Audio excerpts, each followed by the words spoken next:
네 자손이 이와 같으리라. 안녕하세요. 오늘 우리는 창세기 17장 1절에서 27절 말씀을 통해 새 이름, 새 믿음, 영원한 언약이라는 주제로 아브라함의 정체성 변화와 할례 언약의 깊은 영적 의미를 함께 나누고자 합니다. 창세기 16장 16절에서 아브라함의 나이는 86세였습니다. 그리고 다음 장인 17장 1절에서는 99세가 됩니다. 이 두 구절 사이에는 무려 13년이라는 침묵의 시간이 흐릅니다.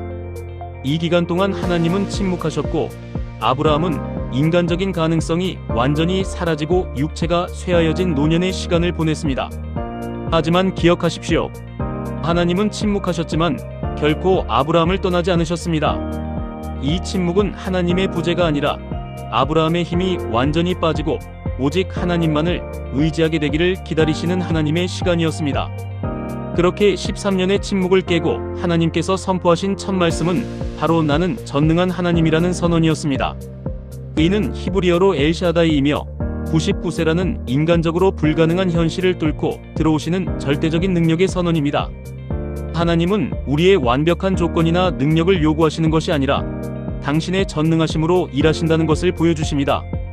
창세기 17장 1절에서 하나님은 아브라함에게 너는 내 앞에서 행하여 완전하라고 말씀하셨습니다. 여기서 내 앞에서, 즉 라틴어로 코람데오는 단순히 어떤 결과를 이루는 것보다 하나님과의 친밀한 동행이 더 중요함을 의미합니다. 또한 완전하라는 말씀은 도덕적으로 흠없는 무결점을 의미하는 것이 아닙니다. 오직 하나님을 전적으로 신뢰하고 나뉘지 않은 마음으로 그분과 함께 걷는 삶을 뜻합니다. 하나님은 약속을 빨리 받아내는 기술자를 원하시는 것이 아니라 그분과 친밀하게 동행하는 사람을 원하십니다. 이제 아브라함의 첫 번째 정체성 변화를 살펴보겠습니다. 그는 아브람에서 아브라함으로 이름이 바뀌었습니다. 아브람은 존귀한 아버지, 즉 한 가정의 가장을 의미했습니다. 하지만 아브라함은 열국의 아버지, 곧 모든 민족의 조상을 의미합니다. 이는 과거의 혈연과 인간적인 기대를 뛰어넘어 하나님의 비전으로 그의 인생 목적이 엄청나게 확장되었음을 보여줍니다. 하나님이 우리의 이름을 부르실 때 우리의 존재는 새롭게 정의됩니다. 두 번째 정체성의 변화는 사레에서 사라로의 이름 변화입니다. 사레는 나의 여주인이라는 개인적인 의미를 가졌지만 사라는 열국의 어머니로서 보편적인 존귀함을 얻게 됩니다. 창세기 17장 16절은 민족의 여러 왕이 그에게서 날 것이라고 말합니다. 사라는 단순히 언약의 보조자가 아니었습니다. 그녀는 열방의 왕들이 태어날 주체적인 언약의 파트너로 세워진 것입니다. 하나님 언약의 가장 핵심적인 내용은 무엇일까요? 바로 나는 너희의 하나님이 되리라는 말씀입니다. 이는 땅과 자손의 약속보다 훨씬 더 본질적인 복입니다. 7절 말씀처럼 내가 내 언약을 영원한 언약을 삼고 너와 내 후손의 하나님이 되리라고 하십니다. 하나님이 주시는 가장 큰 복은 바로 하나님 자신입니다.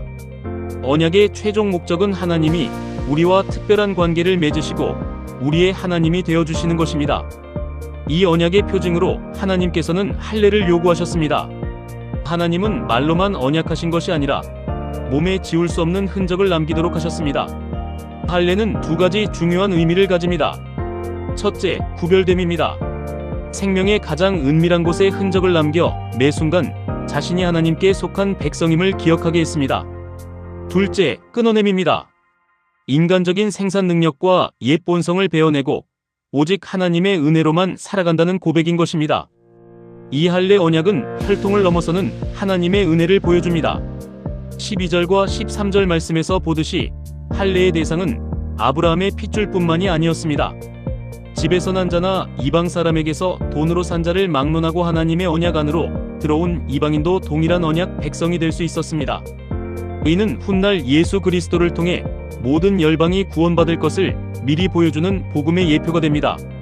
그렇다면 오늘날 우리에게 필요한 마음의 할례는 무엇일까요?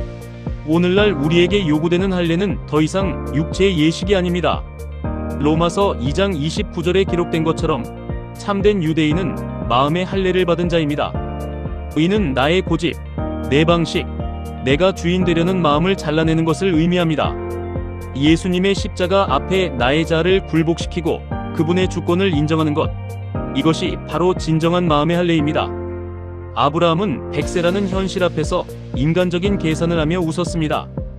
그리고 그는 하나님의 약속 대신 눈앞에 있는 현실적인 대안인 이스마엘을 통해 타협하려 합니다.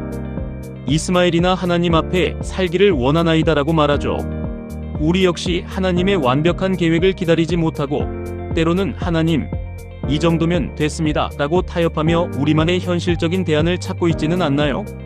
하지만 하나님께서는 아브라함의 인간적인 대안을 거절하시고 아니라 내 아내 사라가 내게 아들을 낳으리니 그 이름을 이삭이라 하라고 말씀하십니다. 이삭이라는 이름은 그가 웃는다는 뜻입니다. 이는 아브라함의 불신의 웃음을 하나님의 능력으로 기쁨의 웃음으로 바꾸시겠다는 역설적인 이름입니다. 언약은 인간의 대안, 즉 이스마엘이 아니라 오직 하나님의 약속인 이삭을 통해서만 성취됩니다. 하나님의 타이밍은 언제나 완벽합니다. 21절 말씀처럼 내년 이맘때 이삭과 세우리라고 약속하셨습니다. 하나님의 침묵은 부재가 아니며 약속의 지연은 결코 취소가 아닙니다. 인간의 가능성이 완전히 끝난 99세, 바로 그때가 하나님의 역사가 시작되는 가장 적절한 시간인 것입니다. 하나님의 말씀을 마친 직후 아브라함은 지체하지 않았습니다. 99세의 나이, 그리고 집안의 모든 남자들이 겪어야 할 고통과 위험에도 불구하고 그는 바로 그날에 순종했습니다. 이것이 바로 믿음의 반응입니다. 믿음은 계산하지 않고 즉시 순종하는 것입니다. 순종이야말로 우리에게 가장 안전한 길입니다. 함께 기도하겠습니다. 주님, 내 생각과 고집을 베어내는 마음의 할례를 허락하여 주옵소서. 눈앞의 현실보다 전능하신 하나님, 엘샤다이 하나님을 더 신뢰하게 하소서. 오늘 우리에게 맡겨진 순종의 자리를 기쁨으로 지키게 하옵소서. 예수님의 이름으로 기도합니다. 아멘.